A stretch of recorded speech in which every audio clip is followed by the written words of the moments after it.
ሰላም ጤና ይስጥልኝ። ከኢትዮጵያ ዜና አገልግሎት የጥር 8 2018 ዓመተ ምህረት የዕለቱን ዋና ዜናዎች ይዘን ቀርበናል። በቅድሚያም አርዕስቶቹን። ጠቅላይ ሚኒስትር ዶክተር አብይ አህመድ በአርቲስት ነጻነት ወርቅነህ ድንገተኛ ሞት ሐዘናቸውን ገለጹ። አውሮፓ ህብረት ለኢትዮጵያ ኢኮኖሚ ማሻሻያዎች በዘመናዊ ቴክኖሎጂና በዘላቂ የልማት መንገዶች የበኩሉን አስተዋጽኦ እንደሚያደርግ የአውሮፓ ህብረት የፖለቲካ ጉዳዮች ምክትል ዋና ጸሐፊ ኦሎፍ ስኮግ ገለጹ። ሀገራዊ ምክክሩ እየተንከባለሉ የመጡ ሀገራዊ ችግሮችን በመቋጨት ዘላቂ መፍትሄ ለማምጣት ታሪካዊ ዕድል በመሆኑ በአግባቡ ልንጠቀምበት ይገባል ሲሉ በአፋር ክልል የሚንቀሳቀሱ የፖለቲካ ፓርቲዎች አመራሮች ገለጹ። በመዲናዋ የከተራና የጥምቀት በዓል ሃይማኖታዊ ትውፊቱን በጠበቀ መልኩ በድምቀት እንዲከበር ዝግጅት መደረጉን የአዲስ አበባ ሰላምና ጸጥታ ቢሮ ገለጸ። በኢትዮጵያ በአካባቢ ጥበቃና አረንጓዴ ልማት የተከናወኑ ውጤታማ ስራዎች ጤናማ ትውልድ ለማፍራት ከፍተኛ ፋይዳ እንዳላቸው በዓለም አቀፍ የጤና ተቋማት የሚሰሩ የጤና ባለሙያዎች ገለጹ። ሐዋሳ ሐይቅን አቋርጦ በመጓዝ የሚከበረው የከተራ በዓል ከሃይማኖታዊ ስነ ስርዓቱን ባለፈ የቱሪስቶችን ቀልብ እየሳበ መሆኑን የሐዋሳ ከተማ የባህል ቱሪዝምና ስፖርት መምሪያ ገለጸ። የሚሉት የዕለቱ ዋና ዜናዎች ናቸው። ዜናዎቹን በዝርዝር እንመለከታለን። ከዜናዎቹ ጋር አህመድ መሐመድ አብሬያችሁ ቆያለሁ። ጠቅላይ ሚኒስትር ዶክተር አብይ አህመድ በአርቲስት ነጻነት ወርቅነህ ድንገተኛ ሞት ሐዘናቸውን ገለጹ። ጠቅላይ ሚኒስትሩ በማህበራዊ ትስስር ገጻቸው እንዳሉት አርቲስት ነጻነት ወርቅነህ በድንገት በማረፉ ሐዘን ተሰምቶኛል ብለዋል። አርቲስት ነጻነት በተለይም በህዳሴ ግድብ በተዘጋጀው የ2016 ዓመት የመቀበያ ፕሮግራም የነበረውን አስተዋጽኦ ሁሌም አስታውሰዋለሁ ሲሉም ገልጸዋል። ሁላችንም አዲሱን ዓመት በደስታ እንድንቀበል አድርጎን ነበር። ለቤተሰቦቹና ለአድናቂዎቹ መጽናናትን እመኛለሁ ሲሉም ገልጸዋል። አርቲስት ነጻነት ወርቅነህ በፊልምና ቲያትር ተዋናይነት፣ በቴሌቪዥን ፕሮግራም አቅራቢነትና በሌሎች የጥበብ ስራዎች ውስጥ ስመጥርና ተወዳጅ ከሆኑ የጥበብ ሰዎች አንዱ እንደነበር መረጃዎች ያመለክታሉ። ነጻነት ወርቅነህ ባለትዳርና የ3 ልጆች አባት ነበር። ለአርቲስት ነጻነት ወርቅነህ ቤተሰቦች እንዲሁም ለመላው አድናቂዎቹ መጽናናትን እንመኛለን። አውሮፓ ለኢትዮጵያ የኢኮኖሚ ማሻሻያዎች በዘመናዊ ቴክኖሎጂና በዘላቂ የልማት መንገዶች የበኩሏን አስተዋጽኦ እንደምታደርግ የአውሮፓ ህብረት የፖለቲካ ጉዳዮች ምክትል ዋና ጸሐፊ ኦሎፍ ስኮግ ገለጹ። ፕሬዚዳንት ታዬ አጽቀሥላሴ ከአውሮፓ ህብረት የፖለቲካ ጉዳዮች ምክትል ዋና ጸሐፊ ኦሎፍ ስኮግ ጋር ትናንት ተወያይተዋል። ውይይቱን አስመልክቶ ከኢዜአ ጋር ቆይታ ያደረጉት የአውሮፓ ህብረት የፖለቲካ ጉዳዮች ምክትል ዋና ጸሐፊ ኦሎፍ ስኮግ ከፕሬዚዳንት ታዬ አጽቀሥላሴ ጋር በአውሮፓ ህብረትና በኢትዮጵያ መካከል ስላለው ግንኙነት ገንቢ ውይይት ማድረጋቸውን ገልጸዋል። አውሮፓ ለኢትዮጵያ የኢኮኖሚ ማሻሻያ ድጋፍ ሲያደርግ መቆየቱን ገልጸው በቀጣይ በንግድና ኢንቨስትመንት ዘርፎች ያለውን ትልቅ አቅም እንደሚጠቀምም ተናግረዋል። አውሮፓ ለኢትዮጵያ የኢኮኖሚ ማሻሻያዎች በዘመናዊ ቴክኖሎጂና በዘላቂ የልማት መንገዶች ለመደገፍ የበኩሏን አስተዋጽኦ እንደምታደርግም ተናግረዋል። እንዲህ አይነቱን የኢኮኖሚ ትብብርና ዘላቂ ልማት በሀገራት ውስጥ ብቻ ሳይሆን በቀጠናው ውስጥም ጭምር ለማበረታታት ግሎባል ጌትዌይ የተሰኘ ኢኒሼቲቭ መኖሩን ጠቁመዋል። እዚህም ላይ አውሮፓ የምታበረክተውን አስተዋጽኦ የምታይበት መሆኑን አመልክተዋል። ሀገራዊ ምክክሩ እየተንከባለሉ የመጡ ሀገራዊ ችግሮችን በመቋጨት ዘላቂ መፍትሄ ለማምጣት ታሪካዊ ዕድል በመሆኑ በአግባቡ ልንጠቀምበት ይገባል ሲሉ በአፋር ክልል የሚንቀሳቀሱ የፖለቲካ ፓርቲዎች አመራሮች ገለጹ። ኢዜአ ያነጋገራቸው በአፋር ክልል የሚንቀሳቀሱ የተፎካካሪ ፖለቲካ ፓርቲዎች አመራሮች ሀገራዊ ምክክሩ እየተንከባለሉ የመጡ ሀገራዊ ችግሮችን በመቋጨት ዘላቂ መፍትሄ ለማምጣት ታሪካዊ ዕድል መሆኑን ገልጸዋል።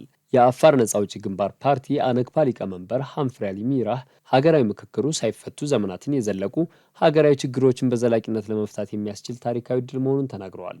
ፓርቲያቸው ለሀገራዊ ምክክሩ አጀንዳዎችን ቀደም ብሎ ማስረከቡን አስታውሰው በቀጣይነትም ለስኬታማነቱ የነቃ ተሳትፎ፣ እገዛና ትብብር የሚያደርግ መሆኑን አረጋግጠዋል። በየትኛውም አካባቢ ትጥቅ ይዘው የሚንቀሳቀሱ አካላትም የጥፋት መንገዱን በመተው ለምክክር ዝግጁ መሆን እንዳለባቸው አስገንዝበዋል።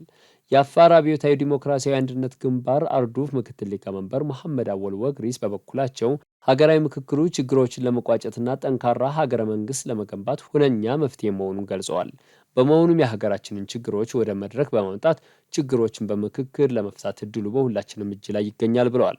ለሀገራዊ ምክክሩ ሂደት መሳካት የእያንዳንዱ ማህበረሰብ ተሳትፎና ሚና ወሳኝ መሆኑን አንስተው ችግሮቻችንን በራሳችን መንገድ ለመፍታት መዘጋጀት አለብን ብለዋል። በመዲናዋ የከተራና የጥምቀት በዓል ሃይማኖታዊ ትውፊቱን በጠበቀ መልኩ በድምቀት እንዲከበር ዝግጅት መደረጉን የአዲስ አበባ ሰላምና ጸጥታ አስተዳደር ቢሮ ገለጸ። የአዲስ አበባ ሰላምና ጸጥታ አስተዳደር ቢሮ ኃላፊ ሊዲያ ግርማ የከተራና ጥምቀት በዓል አዲስ አበባን ጨምሮ በመላው ኢትዮጵያ በአብሮነት ከሚከበሩ ደማቅ የአደባባይ በዓላት መካከል አንዱ ነው ብለዋል። በመዲናችን የዘንድሮ የከተራና የጥምቀት በዓል ሃይማኖታዊ ትውፊቱን በጠበቀ መልኩ በድምቀት እንዲከበር አስፈላጊው ዝግጅት መደረጉንም ገልጸዋል። ቢሮው በየደረጃው ከሚገኙ የጸጥታ አካላትና የከተማዋ ነዋሪዎች ጋር በመቀናጀት በዓሉ ያለምንም ችግር እንዲከበር እየሰራ መሆኑን ጠቁመዋል። የአዲስ አበባ ሃይማኖት ተቋማት ጉባኤ ሰብሳቢ መጋቢ ታምራት አበጋዝ እንዳሉት የከተራና የጥምቀት በዓላት በደማቅ ሃይማኖታዊ ስርዓት ከኢትዮጵያውያን ባለፈ በርካታ የውጭ ሀገር ዜጎች የሚታደሙባቸው ናቸው።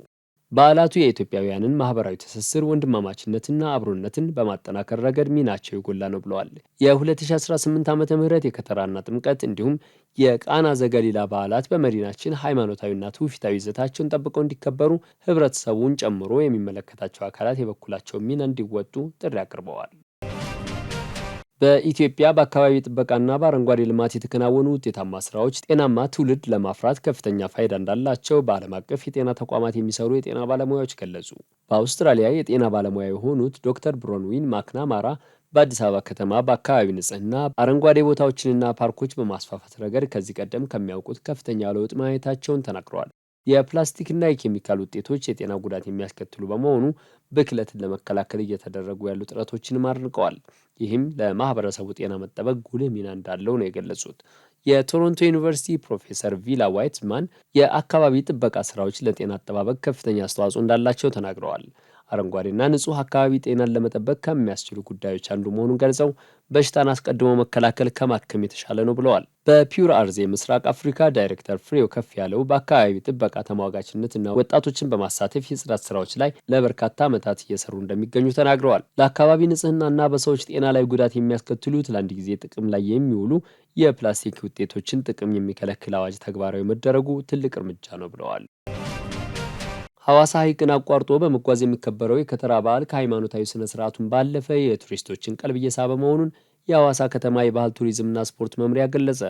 በተለይም ከቅርብ ዓመታት ወዲህ ታቦታቱ የሐዋሳን ሐይቅ አቋርጠው ወደ ጥምቀተ ባህር የሚሄዱበት ስነ ስርዓት ለበዓሉ አዲስ ድምቀት የፈጠረና የቱሪስት መስህብም ጭምር እየሆነ መጥቷል። የከተማዋን ተፈጥሯዊ ጸጋ ከማህበራዊ ሴቶች ጋር በማስተሳሰር ለጎብኚዎች ማራኪ ትዕይንት እየተፈጠረ ሲሆን ሐዋሳ የጥምቀት በዓል በደማቅ ስነ ስርዓት ከሚከበርባቸው ከተሞች መካከል አድርጓታል። የሐዋሳ ከተማ ባህል ቱሪዝምና ስፖርት መምሪያ ኃላፊ ወይዘሮ መቅደስ ሁሪሶ በየዓመቱ በሐዋሳ የሚከበረው የከተራና ጥምቀት በዓል ከሃይማኖታዊ ሴቱን ባለፈ የሐዋሳ የሰላምና የፍቅር መገለጫ ሆኖ መቀጠሉን ገልጸዋል። በመሆኑም የዘንድሮውንም የከተራና ጥምቀት በዓል ሴቱን በጠበቀ መልኩ በደማቅ ስነ ስርዓት ለማክበር ከወዲሁ ዝግጅት እየተደረገ መሆኑን ተናግረዋል።